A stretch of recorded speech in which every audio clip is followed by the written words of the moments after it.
5, 4, 3, 2, 1, go!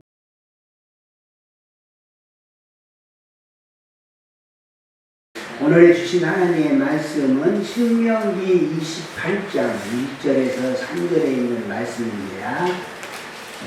신명기 28장 1절에서 3절 제가 기록하여 읽습니다. 내가 내 하나님 여호와의 말씀을 삼가 듣고 내가 오늘 내게 명하는 그의 모든 명령을 지켜 행하면 내 하나님 여호와께서 너를 세계 모든 민족 위에 뛰어나게 하실 것이라.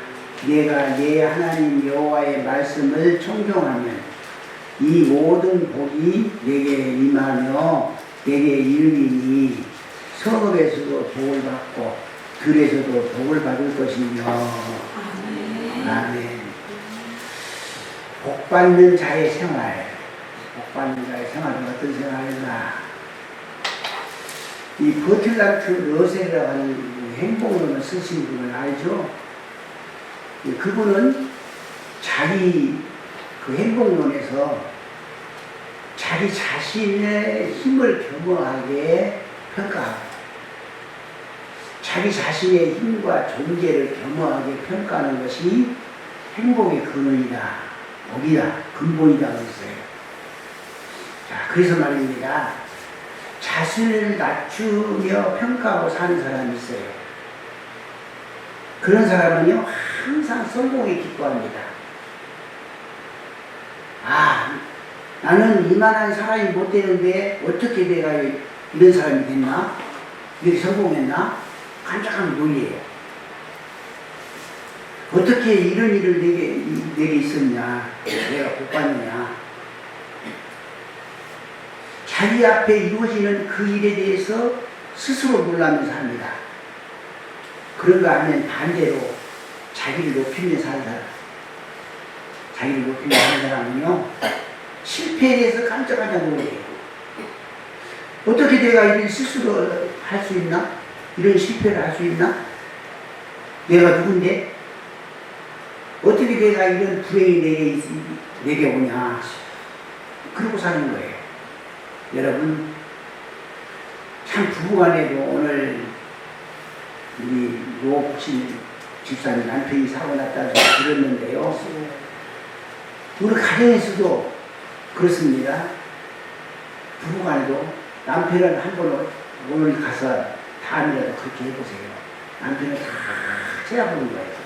아내가, 사랑하는 아내가. 그러니까 이제 우리 선생님이 날 딱 쳐다보구나. 딱 쳐다보는 거예요. 여보, 나를 왜 그렇게 쳐다봐? 얘 얼굴에 묻었나? 기쁘고 행복한 마음으로 딱 쳐다보니까 남편이 내 얼굴에 묻었냐? 이럴 거 아닙니까? 안 얻은 짓을 하니까. 그럴 때 아내가 남편한테 하는 말이 그게 아니고요. 아무리 생각해도 하나님이 당신을 나에게 주신 것을 내가 감사해요. 어떻게 이렇게 잘생기고 미남이고 이런 좋은 양반이 내 남편이 됐을까? 그렇게 하는 거예요. 또 남편을 아내를 그렇게 쳐다보세요. 여보, 왜 딸을 이렇게 쳐다봐? 내 얼굴이 묻었냐? 아니, 세상에 하나님이 나를 얼마나 사랑한지 당신을 나한테 내 아내가 되게 했잖아요. 자식을 쳐다보면서, 조카를 쳐다보면서 이렇게 말한다고 하면 그런데 자기 자신을 스스로 높이는 사람은요, 어찌다가 내가 당신을 만났어? 아이고, 내 팔자야. 이렇게 한탄하는 거예요. 이게 하나님의 실수였나? 내가 실수했나?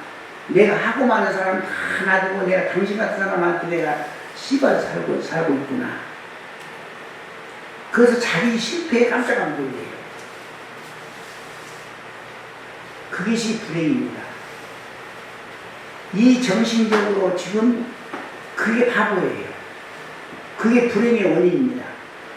자, 여러분, 선택은 내게 있는 거예요. 내가 하는 거예요. 어떤 자세로 임하느냐에 따라서 복과 저주가 갈라지는 거예요. 복과 저주는 항상 같이 있는 거예요. 복은 가깝게 있고 저주는 멀리 있는 것이 아니에요. 저주는 가깝게 있고 복은 멀리 있는 것이 아니에요. 같이 있어요. 그것보다 병행한다고 해요. 병행, 같이 있어요. 자, 복은 어떤 상태가 아닙니다. 그건 존재의 인식에서 오는 것이 복이에요. 하나님은 사람에게 복과 저주를 같이 줬어요. 복만 준 것이 아닙니다. 저주도 줬어요. 신명기 11장 26절이잖아요. 복과 저주를 주노니 너희가 선택하라. 선택은 자유지 않습니까? 이 시간도 교회 올라오고 안 올라오고 선택해서 온 것 아니에요? 하나님 인도하지만. 그런데 선택 뒤에 오는 후속 결과는 그것은 부득이 내가 받아야 할 것입니다. 봄이 되면 우리가 씨를 뿌리지 않습니까? 내 맘이죠. 시금치를 뿌리려면 시금치를 뿌리고 상치를 뿌리려면 상치를 뿌리고 내 맘이지 않습니까? 자, 자유입니다마는 뿌린 다음에는 거둘 때는 심판입니다. 선택에 대한 결과, 그것은 내가 고칠 수가 없습니다. 선택한 데 대한 결과로 따라오고 때로는 심판으로 내게 다가오는 것입니다. 여러분, 성경은 말합니다. 복된 환경에 있는 것이 아니고 복된 자가 있는 거예요. 복된 사람이 있고 복된 존재가 있고 복된 의미가 있는 것입니다. 그리고 복된 길이 있어요. 복된 자가 되면은 그는 복된 길로 가고 복된 길로 가는 자에게 또 복이 옵니다. 복은 뒤따라오는 것이 따라오는 겁니다. 복이 따라오는 거예요. 복 받는 사람들은. 내가 복을 따라가 복 못 받아요. 내가 세워놓은 복, 내가 생각하는 복은 쟁취하는 것이 아닙니다. 어떤 사람들은 내가 복을 쟁취했다, 권력을 쟁취했다, 권리 또 권한을 쟁취했다 그러잖아요. 사실 이 소리는 소름 끼치게 무서운 말이에요. 쟁취했다. 내가 사랑을 쟁취했다. 내가 돈을 쟁취했다. 무서운 말이죠. 왜요? 하나님의 뜻이 아니에요. 그거는. 하나님께서는 복을 주시는 것이지 복을 주에 받는 것 아닙니까? 그것은 쟁취하고 탈취하고 같이 하는 것이 아니에요. 자, 오늘 성경 말씀은 확실하게 우리에게 보여줍니다. 간단합니다. 복된 사람이 되는 것이 되는 것은 간단해요. 우리가 어려웠다고 생각한 것이 아니라 간단해요. 하나님의 말씀은 뭐라고 말씀합니까? 하나님의 말씀을 삼가 듣고 그 명령을 지켜 행하면 네가 복되리라. 나가도 복을 받고 들어와도 복을 받고 여기서도 복을 받고 저기서도 복을 받을 뿐만 아니라 내 집안에 있는 모든 사람, 모든 짐승까지 복을 받으리라. 하나님의 말씀을 삼가 듣고. 자, 만약에 제가 복을 받았다고 합시다. 내 집에 있는 사람들이 다 복이에요. 그잖아요? 또 제가 복을 받았다고 합시다. 그러면 짐승들도 복이에요. 복 있는 짐승. 또 내가 복을 받았다고 합시다. 감나무, 소나무 다 복을 받는 거예요. 내가 복을 받는 거, 복을 받았긴 받은 것 같아. 왜냐하면 감나무 보니까 말이요. 감이 주렁주렁 열었어. 아주 오죠. 주렁주렁 열었어. 대추 나와보니까요. 대추가 그냥 어마어마해. 또 사과나무를 보니까 주렁주렁 나무들 보니까 파릇파릇. 예한가가 풍부해가지고. 왜 그럴까요? 주인 잘 만났잖아요. 복 받는 사람을 만나니까 그래서 또 그렇게 복을 받아 복을 받아. 그래서 내가 복을 받으면 내 가족이 복을 받고 짐승이 복을 받고 심지어는 꽃하고 화분이 복을 받아. 여러분들 올라오면서 보세요. 화분 어떻게 났는가 하다. 얼마나 깨끗하게 정리를 합니까? 그게 꽃들도 다 복을 받았어요. 꽃들도. 근데 만약에 이제 주인이 슬프더라 합시다. 그리고 또 껄렁껄렁 한다 합시다. 복이 없는 사람이에요. 쉽게 말하면. 복이 없는 사람들이 개를 키우면 어쩔까요? 그 개가 복이 없어요. 복이 없는 사람이 잡초를 키우고 고추나무를 심고 한다고 합시다. 그거 고추나무가 복이 없어요. 또 그 가정의 식구들이 복이 없는 거예요. 저는요, 약 한 30년 동안 목회를 했어요. 아, 길게 됐네. 앞으로 몇 년 되려나 모르겠어요. 30년 동안 목회를 하면서 복받은 사람들 봅니다. 그런데 복받은 사람들은요, 지금까지 30년 동안부터 지금까지 지켜오면서 복받은 사람은요, 다 틀려. 어디 틀리냐? 하나님의 말씀을 절대 안 놓치고 듣고 있습니다. 금방은 알지만 그 사람은 결국은 복받은 사람이었어요. 하나님의 말씀이 한나라 놓칠세라. 귀가 쫑그도 오면 정신이 쫑그해가지고 목사님만 바라보고 있는 거예요. 쫙 우리 교회도 이렇게 강아지 사람이 2명 있습니다. 2명 있는데 그 사람 복이 있는 거예요. 내가 누구라고 말하는 거예요. 제가 여러 교회를 섬겼잖아요. 개척한 교회도 섬기고, 또 내가 여기서 가도 홍릉도 갔다 왔어요. 홍릉교회도 가서 섬기고 오고, 우리 교회도 섬기고 하면서 제가 가만히 보니까 나하고 20년 동안이나 20 이상 같이 신앙생활 한 사람이 있어요. 한 20년 동안 넘게 또 25년 동안, 10년 동안, 5년 동안 그러면서 가만히 살펴보니까요, 하나님 말씀을 놓치지 않아요. 나 그런 사람 치고 복 안 받는 사람 못 봤어요.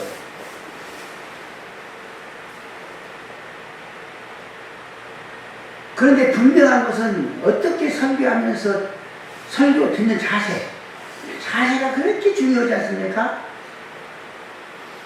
근데 여러분은 우리는 이런 실수를 할 때가 있어요. 누가 지금 문제 오잖아요. 보니까 예를 들어서 서울장님이 와. 가만히 그 자리에서 있지. 몰라고 나가서 악수하고 그래요. 이제 오시냐고 그래요. 그 양반이 여기 가버리는데 다른 사람들도 그런 사람이 있더라고. 아니 가만히 예배 들고 있지. 왜 나중 나갑니까? 그 사람이 늦게 온 사람이 미안한데. 이 말 복 받을 사람들은요, 누가 나와라 해도 예배 끝나고 나간다고 그래요. 그런 사람들 보니까 다 잘 되더라고. 오늘 우리 김봉래 권사님이 소개해가지고 강주에서 어떤 사람이 절간에 돼 있대요. 절간에 돼 있는데, 남자하고 여자하고 절간에 갔는데, 열심히 신앙생활을 했는데, 절간 생활을 했는데, 남자가 바람이 나버렸어. 그러니까 이제 이 복박 씨는 눈도 안 떠보지. 귀찮은데, 그 얼마나 억울하고 분하고 억울하고 그러겠어요. 그래서 자식 하나 있는 아들 하나 데리고 나가자 해가지고 나가버렸어. 나가가지고 교회를 가버렸어. 교회를 가가지고 회개하고 하나님 앞에 얼마나 간절히 부짓고 했겠어요.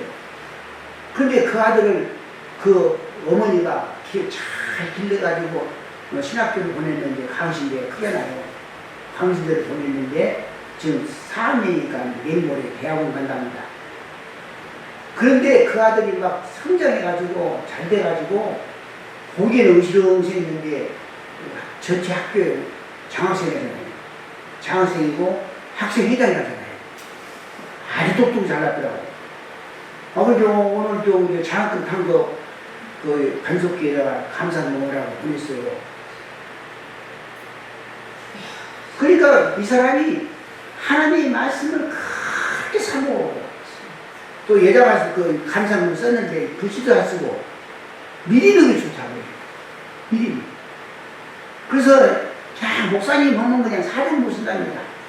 그 저한테는 한나 계란 보내고, 뭐 이것 보내고, 저것 보내고, 공예 본사님 바꿔주고, 막 목사님한테 잘해한다고 저한테 막 보내.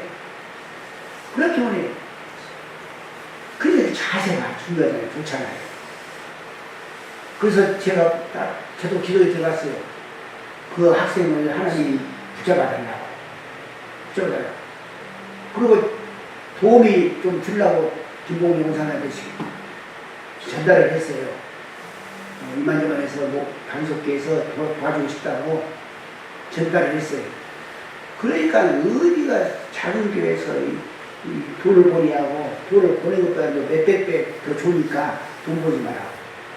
내가 보내려고 했다고. 우리 시골교회니까 내가 보내려고 했다고. 그러니까 김봉희 원사님이 그러면 보내려고 했어? 우리도 보내려고 했고 쌩쌩하자. 그래서 우리가 안 보내기로 했어요. 사람은 듣는 자세가 좋아야죠. 그런데 어느 교회는 되게 안 되는 교회인데 장로님한테 어떤 분이 물었답니다. 그 장로님 말만 나와가지고 목사님 나는 그 우리 목사님 설교할 때 반만 듣습니다. 아니 왜 반만 들어요? 설교를? 그러니까 반만 듣고 나머지는 안 듣습니다. 내 마음대로 살라고.